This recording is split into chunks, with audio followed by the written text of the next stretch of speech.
ചൂടോട് കൂടിയിട്ട് വേണം കേട്ടോ ഈ ഒരു എരുന്ത് കഴിക്കാൻ വേണ്ടിയിട്ട്. പക്ഷെ ഞങ്ങൾ കോഴിക്കോട്ടുകാര് ഒരുവിധ ആൾക്കാരൊക്കെ ഇങ്ങനെയാട്ടോ ഉണ്ടാക്കുന്നത്, അതായത് തോടോട് കൂടിയിട്ടാണ് കറി വെച്ചിട്ട് കഴിക്കല്. അപ്പൊ ഇന്ന് ഞാൻ നല്ല സുക്കാട്ടോ ഉണ്ടാക്കിയത്. ആദ്യം ഒരു 5-8 പ്രാവശ്യം നല്ലോണം കഴുകി വൃത്തിയാക്കണം കേട്ടോ. മണലും മണ്ണും ഒക്കെ പോകുന്ന വരെ കഴുകി വൃത്തിയാക്കിയ ശേഷം ചട്ടിയിലേക്ക് ഇട്ടിട്ട് ഒന്ന് വേവിക്കാൻ വേണ്ടി മാറ്റി വെക്കട്ടോ. അല്ലെങ്കിൽ വെള്ളമൊന്നും ഒഴിച്ചിട്ടില്ല, ഉപ്പൊന്നും ഒഴിച്ചിട്ടില്ല കേട്ടോ. ഒരു പാനിലേക്ക് കുറച്ച് വെളിച്ചെണ്ണയിൽ ഉലുവ പൊട്ടിച്ച ശേഷം സവാളയും ആവശ്യത്തിനുള്ള ഉപ്പും തക്കാളിയും വെളുത്തുള്ളി ചതച്ചതും കരിവേപ്പില ഇട്ടിട്ട് നന്നായിട്ടൊന്ന് വഴറ്റി കൊടുക്കുക കേട്ടോ.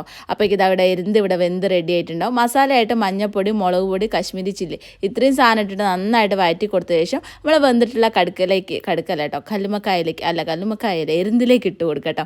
എന്നിട്ട് നന്നായിട്ട് മിക്സാക്കിയ ശേഷം അടച്ച് വെച്ചിട്ട് ഒന്നും കൂടി വെള്ളം വറ്റിച്ച ശേഷം 1 കപ്പ് തേങ്ങയും കൂടി ഒതുക്കിയത് അതിൽ ഇട്ട് കൊടുത്തിട്ടുണ്ടെങ്കിൽ സംഭവം സെറ്റ്. ലാസ്റ്റായിട്ട് പച്ചവെളിച്ചെണ്ണയും കൂടി തൂയിട്ടുണ്ടെങ്കിൽ സംഭവം റെഡിയായി. മസ്റ്റായിട്ടും ട്രൈ